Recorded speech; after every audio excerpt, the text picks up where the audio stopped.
آیا محدودیت کالری باعث درمان سرطان میشه؟ امروز میخوایم از یه سری از مقاله‌های معتبر استفاده کنیم و جواب این سوال رو بدیم. مقاله اول عنوانش اینه: محدودیت کالری و درمان سرطان سینه. تو سال 2022 انجام شده. در ابتدا شروع کرده به گفتن که محدودیت کالری یا همون RC چیه؟ خب یعنی که شما کالری روزانه رو کمتر بکنی اما دچار سوء تغذیه نشی. نشون داده که مطالعات قبلی نشون دادن که RC میتونه به طور کلی طول عمر موجودات مدل‌های آزمایشگاهی منظورشه، مخمرات، کرم‌ها، حیوانات آزمایشگاهی رو افزایش بده و از یه سری از بیماری‌های مرتبط با افزایش سن به خصوص سرطان پیشگیری بکنه. اما آیا تأثیری روی سرطان سینه هم داره؟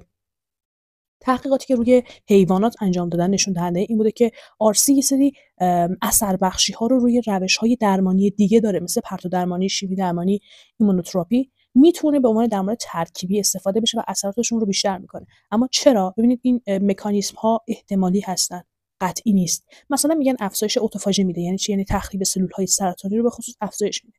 یا بهبود حساسیت به انسولین و کاهش سطح قند خون. چرا؟ چون قند خون چیزیه که اصلا سوخت مصرفی سلول سرطانیه. این میتونه اینو کاهش بده، سوخت سلول سرطانی رو کم بکنه، کاهش التهاب و رگزایی رو میده و سیگنالدهی فاکتورهای رشد سلول سرطانی رو کمتر میکنه. اما چرا این RC محدودیت کالری رواج پیدا نکرده؟ چرا تو توصیه‌های بیمارستانی ما نیست؟ دو تا دلیل براش آورده که کمبود اطلاعاتی که ما میتونیم داشته باشیم از نظر بالینی روی انسان، چون میگم اینا بیشتر روی حیوانات انجام شده. از سمت دیگه هر چیزی که هست اینه که ما مکانیزم دقیق رو متوجه نشدیم چی هست. خب براتون میگم که حالا نتیجه گیری مقاله این بوده که میتونه CR تاثیرات مثبتی رو روی نتایج درمانی سرطان برس داشته باشه، اما به آزمایش بیشتر نیاز داره. یه مقاله دیگه هم مرتبط با این مسئله پیدا کردم به عنوان نقش محدودیت کالری در پیشگیری از سرطان، درمان سرطان، افزایش طول عمر و کاهش استرس توی سال 2023 انجام شده.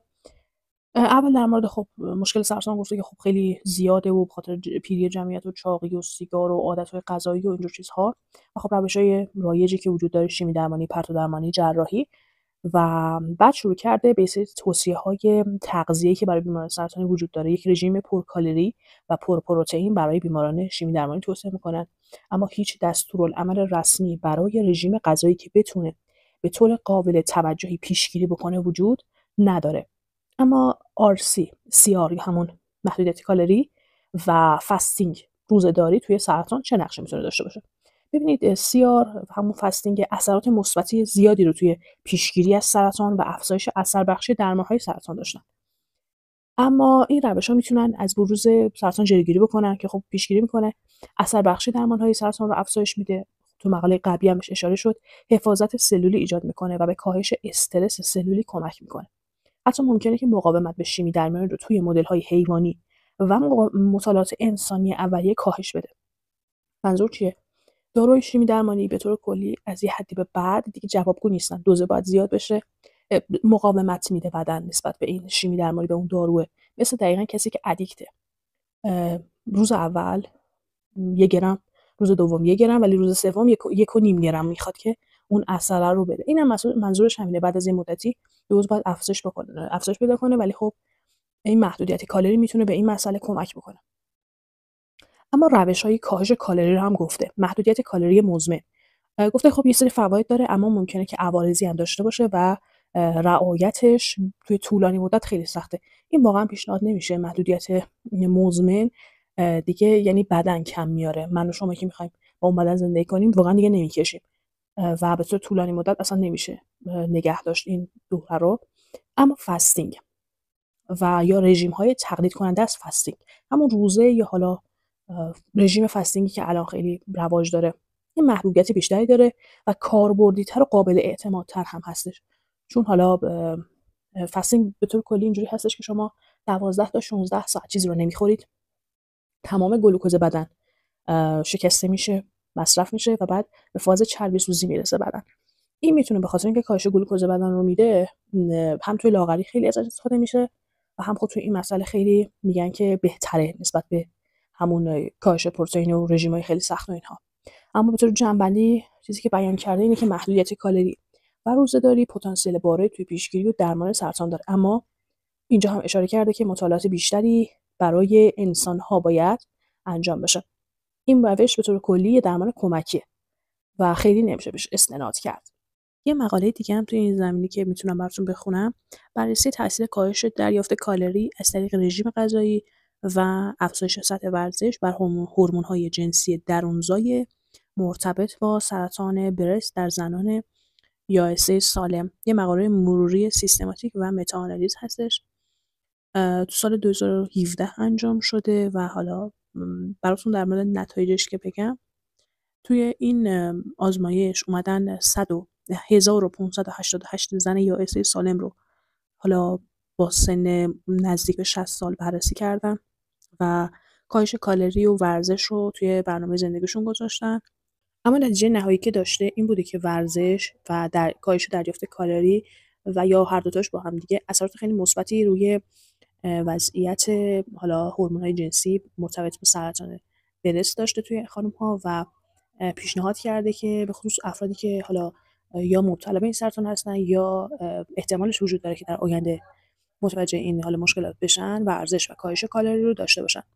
و اومده اضافه کرده که ورزش یعنی فعالیت بدنی منظم، مثلا پیاده‌روی سریع، دویدن، شنا یا ورزش‌های قدرتی و اینها که میتونه سطح هورمون‌ها رو بهبود ببخشه. رژیم غذایی کم کالری که مثلا با انتخاب یه سری غذای کم چرب و پرفیبر رو کنترل اندازه وعده‌های غذایی و کاهش مصرف غذای فرآوری شده و شیرین شده و خب ترکیب اینها که میگه که اصلا خیلی میتونه اثرش رو بهتر بکنه و تنظیم هورمون‌های بدن رو داشته باشه. به عنوان آخرین مقاله هم یه مقاله مرتبط با همین مسئله رو توی سرطان بدخیم مغز براتون بخونم. عنوان مقاله اینه: محدودیت کالری به عنوان یک روش ضد تهاجمی برای سرطان بدخیم مغز توی یه سری از موش‌ها، حالا موش‌هایی که دچار این سرطان هستن.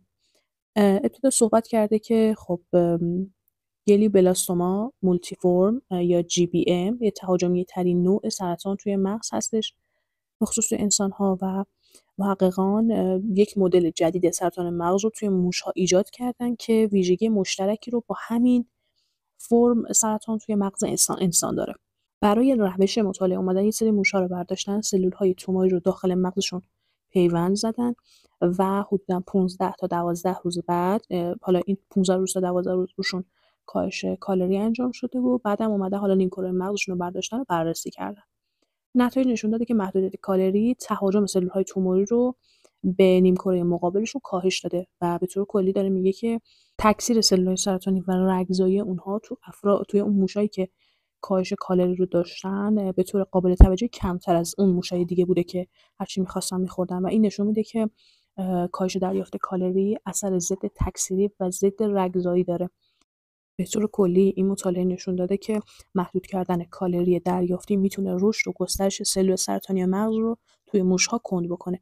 برای انسان‌ها میتونه حالا تا درصدی کمک کننده باشه ولی قطعیتی وجود نداره و نیاز به مطالعات بیشتری داره. اما خب این مطالعه میتونه یک کمکی بکنه توی روش‌های درمانی جدید برای درمان سرطان، به خصوص سرطان مغز توی انسان‌ها. بازم میگم نیاز به مطالعات بیشتر داره ولی به طور کلی جنبندی داشته باشیم از تمام این مقالات، براتون بگم که کاهش دریافت کالری بسیار کمک کننده است، بسیار کمک کننده است توی هم پیشگیری هم در درمان و هم عدم گسترش سرطان ها. اما نکته‌ای که هست اینه که به طور تنها نمیتونه هیچ عملکرد خاصی رو داشته باشه. شما در کنار این سبک زندگی، تغییر سبک زندگی و کاهش کالری باید درمان ها رو شروع بکنید، باید مراجعاتتون، مصرف داروهاتون، جلسات حالا شیمی درمانی و پرتو درمانیتون منظم باشه و دنبال روی اون پلن درمانی خودتون باشید.